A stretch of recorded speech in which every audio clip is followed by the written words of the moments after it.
ਪਿਛਲੇ ਦਿਨਾਂ ਦੇ ਵਿੱਚ ਨਾ ਡੇਰਾ ਗਾਜ਼ੀ ਖਾਨ ਦੇ ਵਿੱਚ ਇੱਕ ਇਮਾਮ ਮਸਜਿਦ ਆ ਉਸ ਦੇ ਨੇਫੇ ਦੇ ਵਿੱਚ ਪਿਸਟਲ ਚੱਲ ਗਿਆ। ਉਸਨੇ ਇੱਕ ਬੜੀ ਸਫਾਕ ਹਰਕਤ ਕੀਤੀ ਆ। ਇੱਕ ਬੱਚਾ ਛੋਟਾ ਜਿਹਾ ਜਨਾਬ ਉਹ ਮਸਜਿਦ ਦੇ ਬਾਹਰ ਝਾੜੂ ਦੇ ਰਿਹਾ।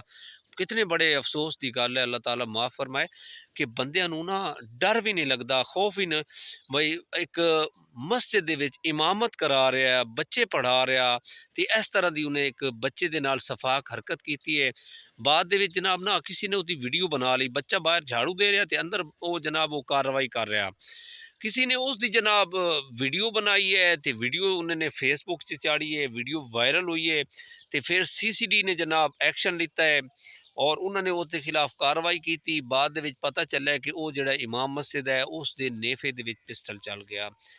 इस तरह दे हुण देखो ना कि इमाम मस्जिद होवे इस तरह दी घटिया हरकत करे, कितने बड़े अफसोस की गल है। और इस तरह ही होना चाहिए। इस तरह के जोड़े अक्सर ये होंगे कि जनाब छोटिया बच्चियां ने नाल जनाब लोग इस तरह के गलत काम करते हैं तो नहीं देखते कि यार असा कल नू मरना ही है। वो इस चीज़ नू नहीं देखते। जिस तरह इस मौलवी नू कोई शर्म हया ही नहीं आई वे कुरान पाक मुकद्दस किताब पई है तो उस मस्जिद दे विच जिथे जनाब अल्लाह ताला की इबादत करी जाती है उस दे विच ये घटिया काम कर रहा है इस सफाक आदमी।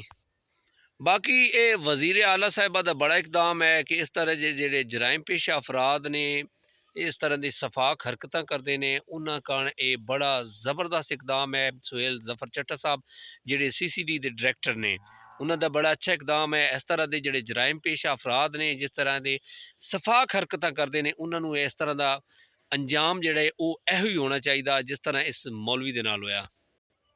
बाकी उन्होंने वालिदैन नू मेरी गुजारिश है कि इस तरह के जोड़े सफाक दरिंदे हैं जिन्हों के कोल बच्चे तुसी पढ़ाते हो कम अज़ कम फीडबैक लेना चाहिए है। इन्ह जोड़े इमाम मस्जिद ने या बच्चे ट्यूशन बच्चों ट्यूशन पढ़ाते हैं घर घर जाके मौलवी हजरात इन्हों के उत्ते नज़र रखनी चाहिए है। बाकी ओवरऑल तो मैं नहीं कह रहा कि ये जड़ियाँ 5 अंगलियां ने इन्हों के फर्क होंदा है। कई ऐसे इस तरह के गंदे अंडे होंदे ने जेड़ा जेड़े ये कारनामा सर अंजाम दे रहे होंदे ने। बाकी अल्लाह ताला सारिਆਂ ਨੂੰ ਜਿਹੜਾ ना सारिਆਂ कण आसानियां पैदा करे और इस तरह के जोड़े सफाक बंदे ने जनाब उन्होंने कैफे किरदार तक पहुँचाए और उन्होंने हिदायत देवे